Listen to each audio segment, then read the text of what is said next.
I used to be able to trace every part of our lives back to a time when everything felt connected. When Emily and I first got married, we couldn't stop touching each other. Little glances, lingering hugs, our hands brushing against each other as we passed in the kitchen, those were the kinds of things that anchored us. Now, it feels like the only thing we exchange are responsibilities and to-do lists. The change wasn't sudden. It crept in slowly, like the way sand sneaks into your shoes at the beach. You don't notice it at first, but after a while, it weighs you down. These days, even when we're sitting next to each other on the couch, there's a distance between us, like a barrier I can't quite break through. Tonight, as I sit in the living room, the sounds of the kids arguing over which movie to watch floats in from the other room.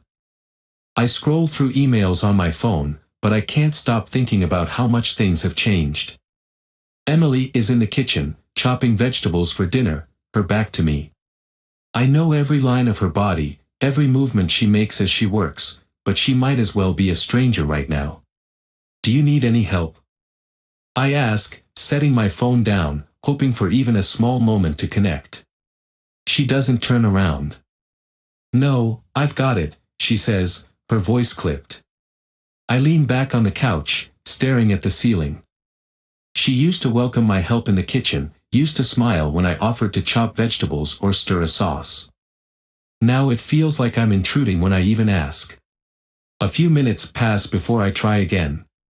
How was your day? Emily finally turns around, wiping her hands on a dish towel, but there's no real warmth in her eyes. Busy. The kids were a handful, as usual. I barely got any time to myself. I nod, even though I feel like there's more beneath the surface that she's not saying. There's always more lately, hidden just out of reach. Maybe we could do something this weekend, just the two of us. I could get my mom to watch the kids. Her eyes flicker for a moment, but she shakes her head. I can't. I already told Kate I'd go shopping with her on Saturday. Right, I say, trying to hide my disappointment. Kate. Always Kate. I know they've gotten close, but it feels like she's more invested in that friendship than she is in us these days. Maybe another time then. She doesn't respond, turning back to the cutting board. After dinner, I clear the plates while Emily helps the kids get ready for bed. I move through the motions, but my mind is elsewhere, stuck on this endless loop of wondering when exactly we stopped being us. We hardly talk anymore, except about the kids or what bills need to be paid. There's no spark, no shared laughter or even a quiet moment where we just are together. It's like living with a ghost of the person I used to know. Later that night, I decide to make an effort. I've been waiting for her to make the first move for months now, but maybe I'm the one who needs to try harder. Maybe if I remind her of what we used to have, things could go back to how they were. When I crawl into bed, Emily is already there, lying on her side with her back to me, scrolling through her phone. I gently slide my arm around her waist, pulling her close, hoping she'll turn toward me, that we'll find our way back to each other in this small moment. But she tenses, her body going rigid against mine. Not tonight, Derek, she says softly, without even looking up from her phone. I pull my arm back, stung, trying to keep my voice steady. It's been a while, Em. I'm tired, she says, still not turning to face me. I've been running after the kids all day. I bite my tongue, not wanting to push her. But this is how it always is now. She's tired. She's always tired. Okay, I say, lying back on my pillow, staring at the ceiling as the room fills with silence. A few minutes pass, and I finally speak up again, the words leaving my mouth before I can stop them. When did this become us? She sighs, finally setting her phone down and turning toward me, though her expression is unreadable. What do you mean? I shake my head. I mean, this. Us. When did it become this? We used to be. Derek, it's not like I'm trying to push you away, she interrupts, her voice weary. I'm just exhausted. You're not the one who's here all day with the kids, dealing with tantrums and messes, and no time to breathe. I sit up a little, my frustration bubbling up. I know you're tired, Emily. I get it. But it's like we're living in two different worlds. You don't even see me anymore. She groaned softly, turning back onto her side. Not tonight, Derek. I really don't want to get into this right now. I lie there for a long time after that, staring at the ceiling, my thoughts spinning. I don't know what's happened to us, but I can feel the distance between us growing by the day. And I have no idea how to close the gap. I roll onto my side, listening to the sound of Emily's steady breathing. She's already asleep, lost to a place where I can't reach her.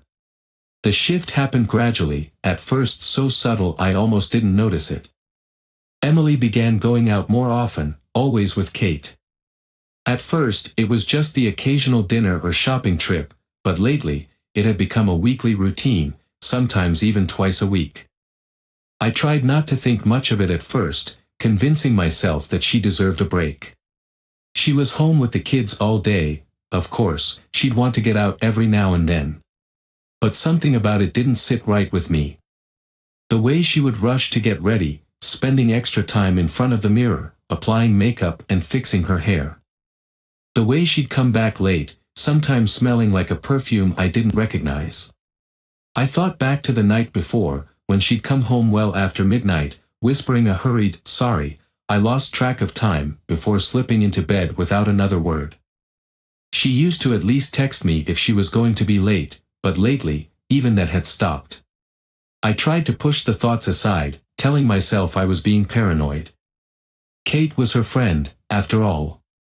They were probably just enjoying a night out, unwinding with a few drinks, laughing about things that had nothing to do with me. But the nagging feeling wouldn't go away. This morning, as I sat at the kitchen table with my coffee, Emily was already rushing around, getting ready to meet Kate for breakfast. She was wearing a dress I hadn't seen in a while, one I used to love, but it felt like she was dressing up for someone else now. "Going out again?" I asked, trying to keep my tone light, though I could hear the edge in my voice. She glanced at me briefly as she pulled her hair into a loose bun. "Yeah, just grabbing breakfast with Kate. I'll be back before lunch." I nodded, trying to focus on my coffee. "You've been seeing a lot of Kate lately." Emily paused, her eyes narrowing slightly. "Is that a problem?" I shrugged, trying to seem casual. "No, it's just, you've been out a lot. I miss you." Her expression softened, but there was still something guarded in her eyes. "It's not like I'm out every night, Derek. I'm just spending time with a friend." I leaned back in my chair, watching her. "I get that. It just feels like, I don't know, like things have been different." Emily sighed, grabbing her purse and slinging it over her shoulder. "We've already talked about this. You know how stressful things have been with the kids. I need time to myself. That's all this is." I nodded, though I wasn't entirely convinced. "I know. I miss us, you know." She gave me a small smile, the kind of smile that didn't reach her eyes. "We'll get there. Things will get better. I promise." And with that, she was gone, the door clicking shut behind her. The rest of the day dragged on. I tried to focus on work, but my mind kept drifting back to Emily. Something wasn't adding up. The late nights, the constant outings, it wasn't just about needing time to unwind. There was a distance between us now, one that went beyond exhaustion or stress. She was slipping away, and I was helpless to stop it. That evening, after the kids were in bed, I sat in the living room, waiting for Emily to come home. The clock on the wall ticked loudly in the silence, each passing minute adding to the tight knot in my chest. She'd said she'd be back by lunch, but now it was nearing 9 p.m., and there was no sign of her. When the door finally creaked open, I stood up, the question already forming in my mind. "Where have you been?" I asked, my voice sharper than I intended. Emily looked surprised, almost taken aback by the intensity in my tone. "I told you I was with Kate, all day," she sighed, clearly annoyed. "We had breakfast, and then we did some shopping. I didn't realize I needed to check in with you every hour." "It's not about that," I said, stepping closer, my frustration growing.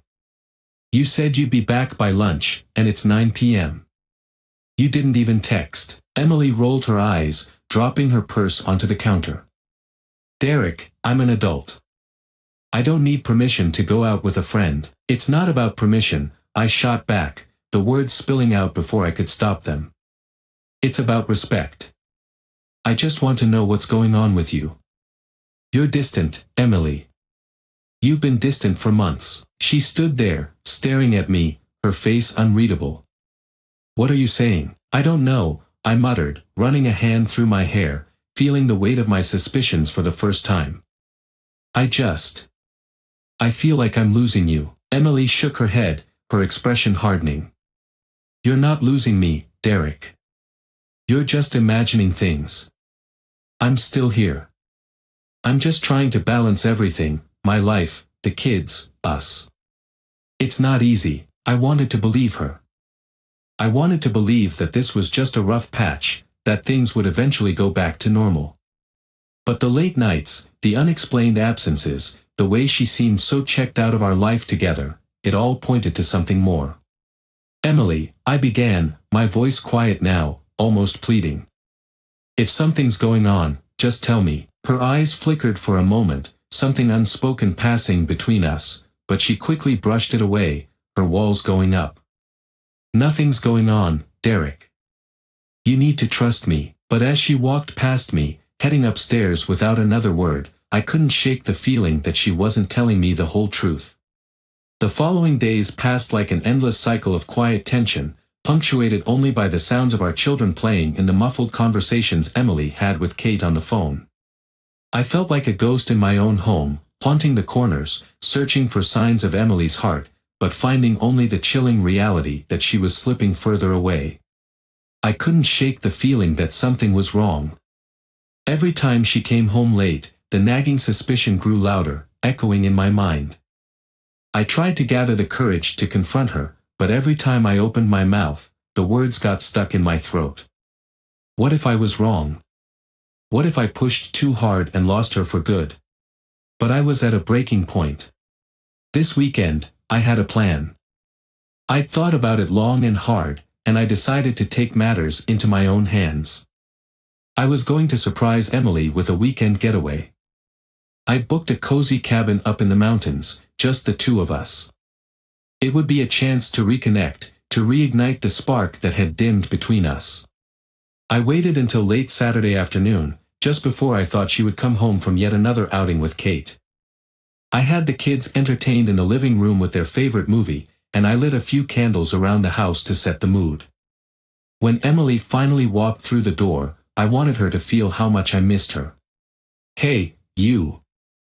I called out, trying to sound upbeat. I have a surprise for you. Emily looked taken aback, her brow furrowing slightly. A surprise? What is it? Just come here. I think you'll love it, I said, trying to keep the excitement in my voice. As she approached, I held out the printed reservation for the cabin. I booked us a weekend getaway. Just the two of us, no kids. We can reconnect, talk about things. I thought it would be good for us. She took the paper, her expression shifting from surprise to a guarded sort of confusion. Derek, I cut her off, feeling the weight of the moment. I know you've been busy, and I've missed us. I thought maybe this could help us find our way back to each other. Emily looked down at the paper, and for a moment, I thought I saw a flicker of hope in her eyes. But then it faded, replaced by something more uncertain. I don't know. I was supposed to meet Kate for dinner tonight. I can't just cancel on her. My heart sank. Seriously? Kate again? Can't you see how often you're going out with her? This was supposed to be about us. She stepped back, crossing her arms defensively. It's just dinner, Derek. I need a life outside of this house. You know that. Is that what this is about? I asked, the frustration boiling over. You need a life outside of us? Because it sure feels like you're more invested in your outings with her than you are in our marriage. Emily's eyes flashed with anger. You're being ridiculous. Just because I want to spend time with my friend doesn't mean I don't care about you or our family. Then why does it feel like I'm the one left picking up the pieces here? I shot back, my voice rising. You're hardly ever home. You're neglecting the kids, you're neglecting me, and for what? Some fantasy life with Kate. Stop putting this all on me, she snapped, her voice trembling with a mix of anger and hurt.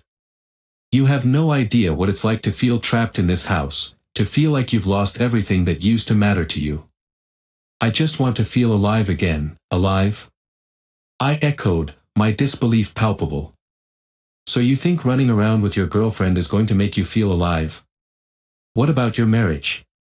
What about the vows we made? Emily turned away, her shoulders trembling as if she were trying to hold back tears. I didn't mean for it to happen this way, Derek. I just wanted to feel free. I thought I could manage it all, but I can't. What are you saying? I asked, my heart racing. Are you saying you want out? I don't know, she cried, spinning back around to face me, her eyes glistening with unshed tears. I just feel lost. I thought I could find myself again, but all I've found is more confusion. Confusion?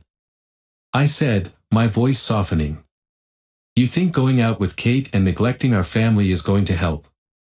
You think that's what will bring you back to yourself? It's not just that, she shouted, her frustration spilling over.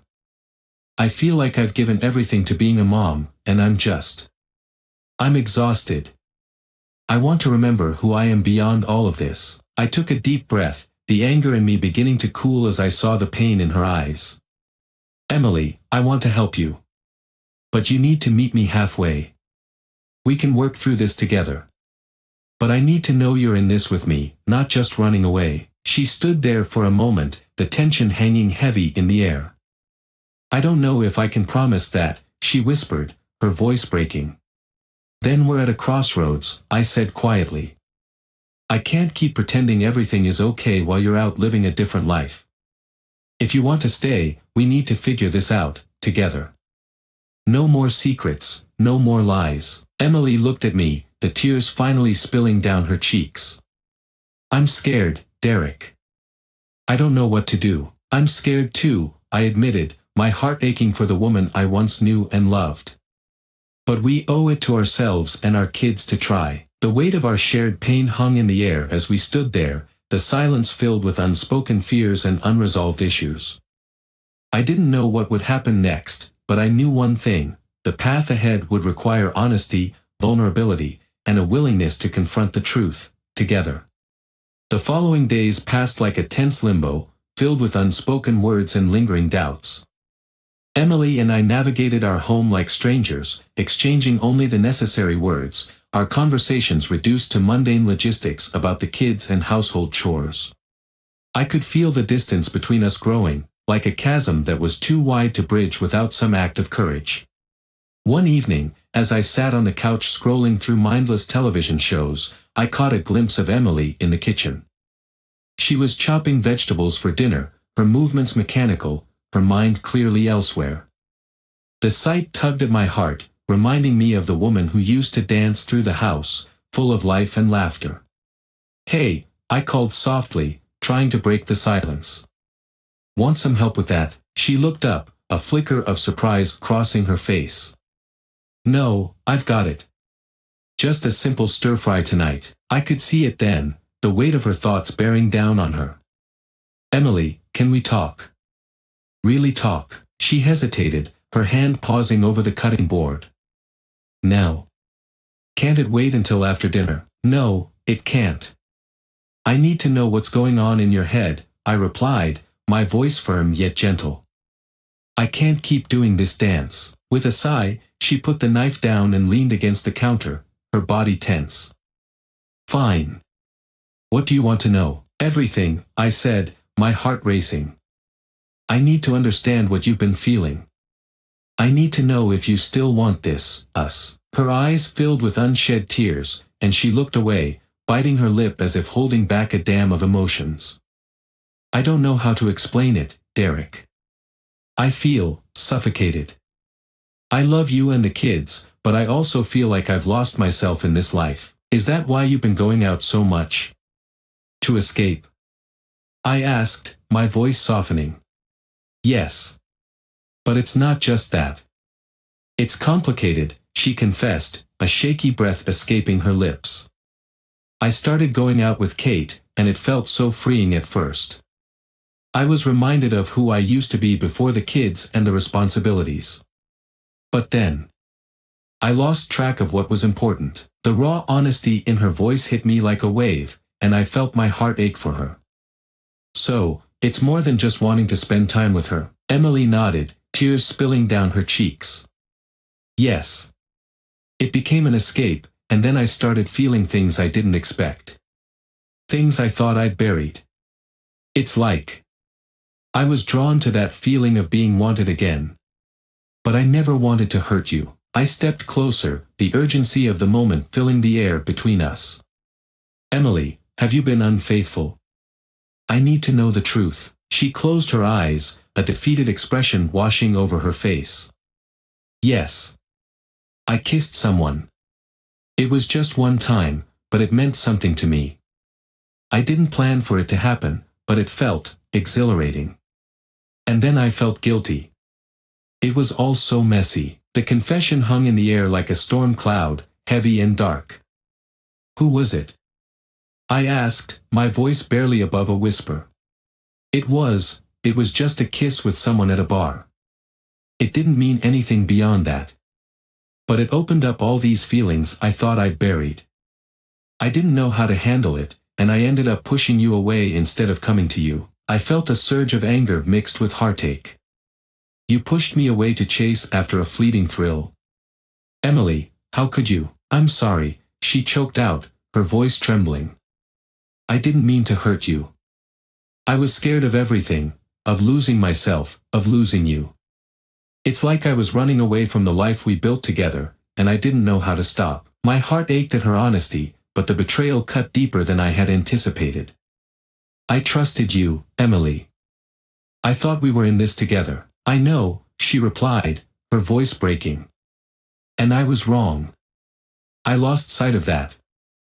I thought I could manage my feelings without impacting you, but it all spiraled out of control. Can we fix this?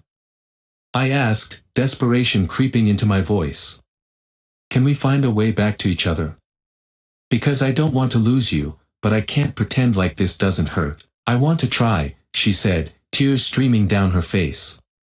But it's going to take time. I need to figure out who I am, and I need to earn your trust back. I don't want to run anymore, but I need to be honest about my feelings. I nodded, feeling the weight of our shared pain. We can work on this together, but it's going to require a lot of hard conversations and honesty. I don't want to lose you, but I can't pretend like everything is okay when it's not. Agreed, Emily whispered, wiping her tears away. I'll do whatever it takes to rebuild our trust. I love you, Derek. I never stopped loving you. I just got lost along the way. As we stood there, the tension between us began to shift. It wasn't a magical fix, but it felt like a glimmer of hope in the midst of our turmoil. We still had a long road ahead, but for the first time in weeks, I felt the possibility of healing. It wouldn't be easy, but together, we could face whatever challenges lay ahead.